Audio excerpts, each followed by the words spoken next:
2025 সালেও ক্রিস্টিয়ানো রোনালদোর সামনে কেউ টিকতে পারলেন না। টানা তৃতীয়বারের মতো ফোর্বসের সর্বোচ্চ আয় করা ফুটবলার নির্বাচিত হলেন এই পর্তুগিজ তারকা। রোনালদোর বার্ষিক আয় এবারও প্রায় $280 মিলিয়ন, বাংলাদেশি মুদ্রায় প্রায় 3,411 কোটি টাকা। ফোর্বসের হিসাবে গত এক দশকে 6 বার এই তালিকার শীর্ষে উঠলেন তিনি। দ্বিতীয় স্থানে আছেন তার দীর্ঘদিনের প্রতিদ্বন্দ্বী লিওনেল মেসি। ইন্টার মায়ামির হয়ে খেলছেন তিনি।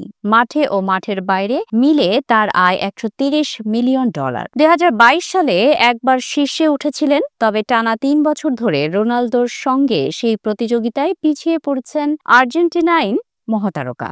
আরেক তারকা নেইমার জুনিয়র এবার সেরা 10-এ জায়গা হারিয়েছেন।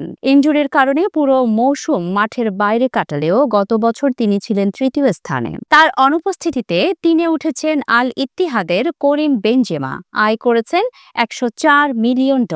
4-এ আছেন ফরাসি তারকা কিলিয়ান এমবাপ্পে, আয় $95 মিলিয়ন।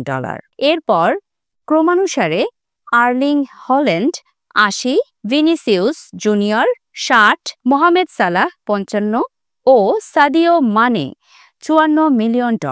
এবারের তালিকায় এসেছে দুই তরুণ মুখের চমক, জুদ বেলিংহ্যাম ও লামিন ইয়ামাল।